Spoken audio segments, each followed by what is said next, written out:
अगर आप किसी को भी अपॉइंट करते हैं तो किसी कार्य के लिए अपॉइंट करते हो, अगर वह कार्य ही नहीं करता तो आप उसको निश्चित है हटाएंगे। तो ऐसे कई कारण रहे और इस केस में तो विशेषकर मैं कहूँगा जिस तरह उन्होंने प्रस्तुत किया अपने आप को, अपने पुत्र का तो कहीं बेटे भाई उनका तो वकालतनामा था, मुकदमा जरूर हमने उनसे लिखवाया था, बनवाया था, लेकिन बाकी उनका इस मुकदमे में कोई कार्य नहीं रहा था। लेकिन बेटे का तो कहीं से कहीं कोई योगदान ही नहीं था इसमें, कहीं भी किसी प्रकार का भी।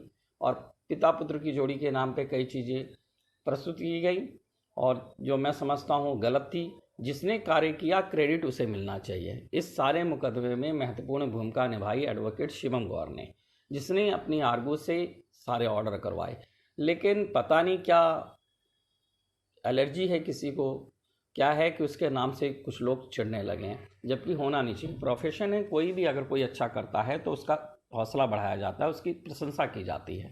सर इस जितन जी, मैं एक अहम सा प्रश्न ये उठ रहा है कि सारा प्रकरण ये हुआ कि सर्वे के बाद, सर्वे रिपोर्ट का वीडियो लीक होने के बाद ये सारा प्रकरण बढ़ा है।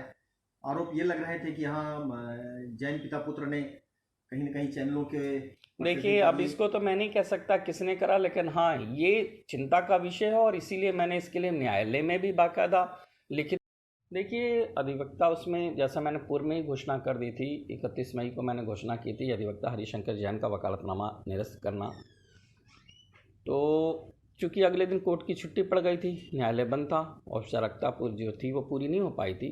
अब कोर्ट की जो औपचारिक प्रतिक्रिया है उसको पूरा करना आवश्यक है, तो एक तो उनका वकालतनामा निरस्त करना जरूरी हो गया था। और उसके अतिरिक्त कुछ अन्य अधिवक्ता और भी हैं, जो सुधीर त्रिपाठी का हमने पहले निरस्त कर दिया था, सुभाष नंद चतुर्वेदी का भी हमें निरस्त करना पड़ रहा है।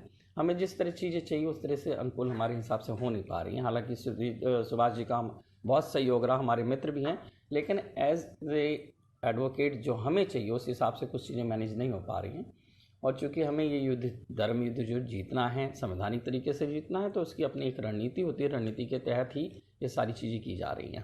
हरिशंकर जैन, विष्णु जैन, देखिए विष्णु जैन का तो कभी वकालतनामा था ही नहीं। हरिशंकर जैन का इस केस में वकालतनामा जरूर था, लेकिन हरिशंकर जैन ऑन रिकॉर्ड कभी भी न्यायालय में रिकॉर्ड है इस बात का, कभी भी 26 मई से पहले कभी न्यायालय में आए ही नहीं। एडमिट करवाने से लेके और तमाम जितने ऑर्डर कमीशन कार्रवाई तक के हुए, कभी भी हरिशंकर जैन इस मुकदमे में आए नहीं। तब जब यदि व्यक्ति आना ही नहीं चाहता, कार्य ही नहीं करेगा, और केवल आज वर्तमान में जब सब कुछ हाईलाइट हो गया क्रेडिट लेने के लिए, तो ऐसे कार्य व्यक्ति का मैं क्या कर सकता हूँ, आप खुद समझ सकते हैं। मेरे लिए जितेंद्र जी ये तो जग जाहिर रहा, पूरी दुनिया को उन्होंने बताया कि हमारे अलावा कुछ नहीं। देखिए उन्होंने बताया, शासन क्या जानता है, प्रशासन क्या जानता है, और सबसे बड़ी चीज़ मीडिया को इस बात का सच पता है, क्योंकि जो मीडिया बंधु शुरू से इस प्रकरण को देख रहे हैं उनके सामने सारी चीज़ें हैं कि कब कब न्यायालय में कौन कौन अधिवक्ता गया और किसकी आर्गूमेंट से ये सारे ऑर्डर हुए हैं, किसने आर्गूमेंट करी है, वो सारी चीज़ें कोई छुपी हुई चीज़ें नहीं हैं। मैं समझता हूँ आप लोगों के से ज़्यादा तो इस विषय को शायद ही कोई जानता होगा।